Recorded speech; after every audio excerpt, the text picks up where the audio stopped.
بسم اللہ الرحمن الرحیم۔ السلام علیکم ناظرین۔ اصحاب الکہف غار والے۔ اصحاب الکہف کون تھے اور ان کی تعداد کتنی تھی اور یہ کتنے سال غار میں سوتے رہے؟ آج کی ویڈیو میں ہم یہی جانیں گے۔ یہ سب جاننے کے لیے ویڈیو کو اینڈ تک ضرور دیکھیں۔ ناظرین، حضرت عیسیٰ علیہ السلام کے آسمان پر اٹھا لیے جانے کے بعد عیسائیوں کا حال بے حد خراب اور نہایت ابتر ہو گیا۔ یہ لوگ بت پرستی کرنے لگے اور دوسروں کو بھی بت پرستی پر مجبور کرنے لگے، خصوصاً ان کا بادشاہ دقیانوس تو اس قدر ظالم تھا کہ جو شخص بت پرستی سے انکار کرتا تھا اس کو قتل کر ڈالتا تھا۔ اصحاب الکہف شہر افسوس کے شرفا تھے جو بادشاہ کے معزز درباری بھی تھے، مگر یہ لوگ صاحب ایمان اور بت پرستی سے انتہائی بیزار تھے۔ دقیانوس کے ظلم و جبر سے بہت پریشان تھے۔ یہ لوگ اپنا ایمان بچانے کے لیے اس کے دربار سے بھاگ نکلے اور قریب کے پہاڑ میں ایک غار کے اندر پناہ لے لی اور سو گئے، تو 300 برس سے زیادہ عرصے تک اسی حال میں سوتے رہ گئے۔ دقیانوس نے جب ان لوگوں کو تلاش کرایا تو اس کو معلوم ہوا کہ یہ لوگ غار کے اندر ہیں، تو وہ بے حد ناراض ہوا اور فرط غیظ و غضب میں یہ حکم دے دیا کہ غار کو ایک سنگین دیوار اٹھا کر بند کر دیا جائے تاکہ یہ لوگ اسی میں رہ کر مر جائیں اور وہی غار ان لوگوں کی قبر بن جائے۔ مگر دقیانوس نے جس شخص کے سپرد یہ کام کیا تھا وہ بہت نیک دل اور صاحب ایمان تھا۔ اس نے اصحاب الکہف کے نام اور ان کی تعداد اور ان کا پورا واقعہ رام کی تختی پر کندہ کرا کر تانبے کے صندوق کے اندر رکھ کر دیوار کی بنیاد میں رکھ دیا اور اسی طرح کی ایک تختی شاہی خزانہ میں بھی محفوظ کرا دی۔ کچھ دنوں کے بعد دقیانوس بادشاہ مر گیا اور سلطنتیں بدلتی رہی، یہاں تک کہ ایک نیک دل بادشاہ جس کا نام بیدروس تھا وہ تخت نشین ہوا، جس نے 68 سال تک بہت شان و شوکت کے ساتھ حکومت کی، اور اس کے دور میں مذہبی فرقہ بندیاں شروع ہو گئی۔ بعض لوگ مرنے کے بعد اٹھنے اور قیامت کا انکار کرنے لگے۔ قوم کا یہ حال دیکھ کر بادشاہ رنج و غم میں ڈوب گیا۔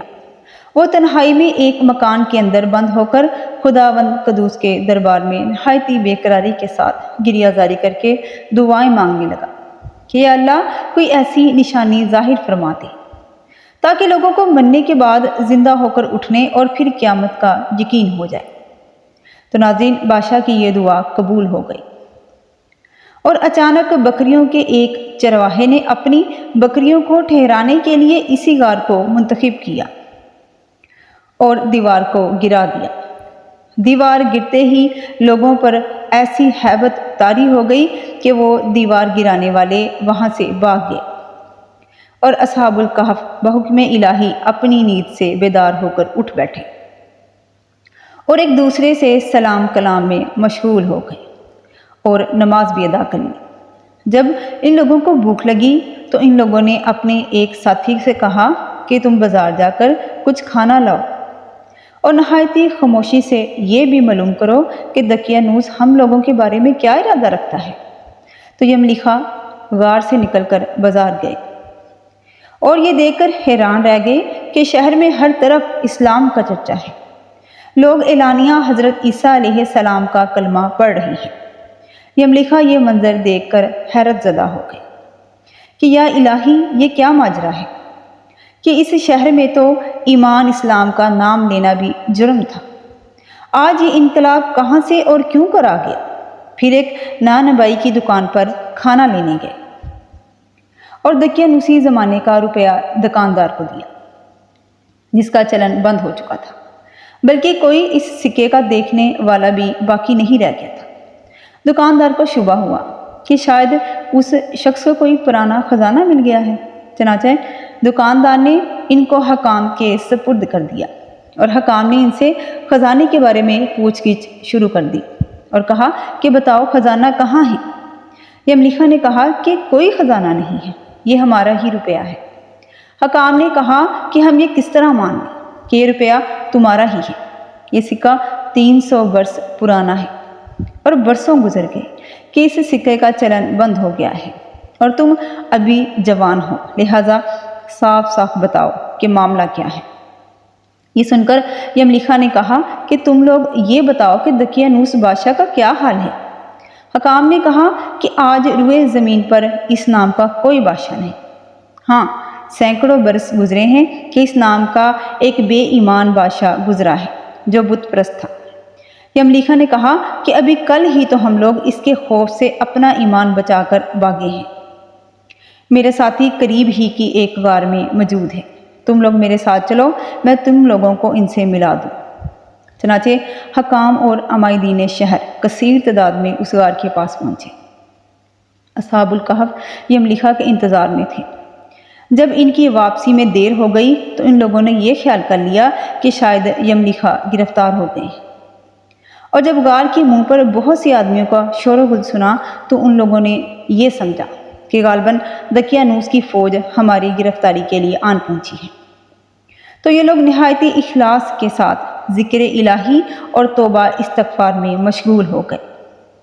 حکام نے غار پر پہنچ کر تانبے کا صندوق برآمد کیا اور اس کے اندر سے تختی نکال کر پڑھا تو اس تختی پر اصحاب الکہف کے نام لکھے تھے، اور یہ بھی تحریر تھا کہ یہ مومنوں کی جماعت اپنے دین کی حفاظت کے لیے دقیانوس بادشاہ کے خوف سے اس غار میں پناہ گزین ہوئی ہے۔ تو دقیانوس نے خبر پا کر ایک دیوار سے ان لوگوں کو غار میں بند کر دیا ہے۔ ہم یہ حال اس لیے لکھتے ہیں کہ جب یہ غار کھلے تو اصحاب الکہف کے حال پر مطلع ہو جائے۔ تو ناظرین، حکام تختی کی عبارت پڑھ کر حیران رہ گئے، اور ان لوگوں نے اپنے بادشاہ بیدروس کو اس واقعہ کی اطلاع دی۔ فوراً ہی بیدروس بادشاہ اپنے امراء اور عمائدین شہر کو ساتھ لے کر غار کے پاس پہنچا۔ تو اصحاب الکہف نے غار سے نکل کر بادشاہ سے مانکہ کیا اور اپنا حال بیان کیا۔ بیدروس بادشاہ سجدے میں گر کر اللہ تبارک تعالیٰ کا شکر ادا کرنے لگا کہ میری دعا قبول ہو گئی، اور اللہ تبارک تعالیٰ نے ایسی نشانی ظاہر کر دی جسے موت کے بعد زندہ ہو کر اٹھنے کا ہر شخص کو یقین ہو گیا۔ اصحاب الکہف بادشاہ کو دعائیں دینے لگے کہ اللہ تبارک تعالیٰ تیری بادشاہی کی حفاظت فرمائے، اب ہم تمہیں اللہ کے سپرد کرتے ہیں۔ پھر اصحاب الکہف نے السلام علیکم کہا اور غار کے اندر چلے گئے اور سو گئے، اور اسی حالت میں اللہ تبارک تعالیٰ نے ان کو وفات دے دی۔ بادشاہ بیدروس نے سال کی لکڑی کا صندوق بنوا کر اصحاب الکہف کی مقدس لاشوں کو اس میں رکھوایا، اور اللہ تبارک تعالیٰ نے اصحاب الکہف کا ایسا رعب لوگوں کے دلوں میں پیدا کر دیا کہ کسی کی بھی یہ مجال نہ تھی کہ غار کے منہ تک جا سکے۔ اسی طرح اصحاب الکہف کی لاشوں کی حفاظت کا ذمہ اللہ تبارک تعالیٰ نے کر دیا۔ پھر بیدروس بادشاہ نے غار کے منہ پر ایک مسجد بنوا دی اور سالانہ ایک دن مقرر کر دیا کہ تمام شہر والے اس دن عید کی طرح زیارت کے لیے آیا کریں گے۔ تو ناظرین، اصحاب الکہف کی تعداد کتنی تھی؟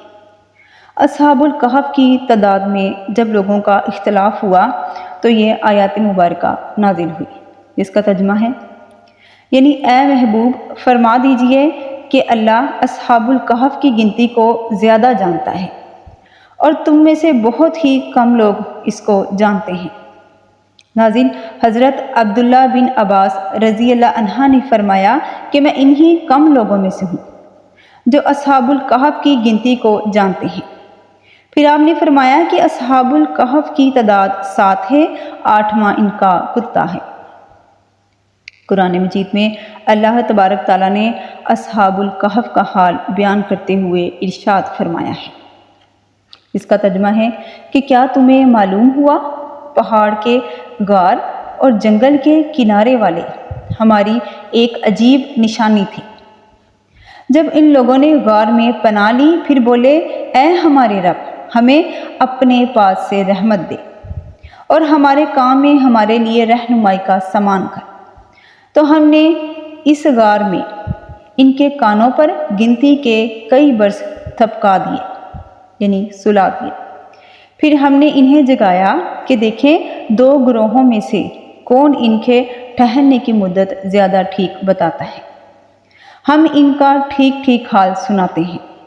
وہ چند جوان تھے کہ کہ اپنے رب پر ایمان لائے اور ہم نے انہیں زیادہ ہدایت عطا فرمائی۔ ناظرین، اصحاب الکہف کتنے دنوں تک سوتے رہے؟ جب قرآن کریم کی آیت جس کا ترجمہ کچھ یوں ہے، یعنی وہ لوگ غار میں 300 برس تک رہے اور 9 برس اور زیادہ رہے۔ جب یہ آیت نازل ہوئی تو کفار کہنے لگے کہ ہم 300 برس کے متعلق تو جانتے ہیں کہ اصحاب الکہف اتنی مدت غار میں رہے، مگر 9 برس ہمیں معلوم نہیں۔ تو حضور اکرم صلی اللہ علیہ وآلہ وسلم نے فرمایا کہ تم لوگ شمسی سال جوڑتے ہو، اور قرآن مجید نے قمری سال کے حساب سے مدت بیان کی ہے، اور شمسی سال کے ہر 100 برس میں 3 سال قمری بڑھ جاتے ہیں۔ ناظرین، اگر آپ کو آج کی ہماری یہ ویڈیو معلوماتی لگی ہو تو ہمارے چینل گائیڈ آف اسلام کو لائک کریں اور سبسکرائب کریں۔ اللہ تبارک تعالیٰ آپ کا اور ہم سب کا حامی و ناصر ہو۔ جزاک اللہ۔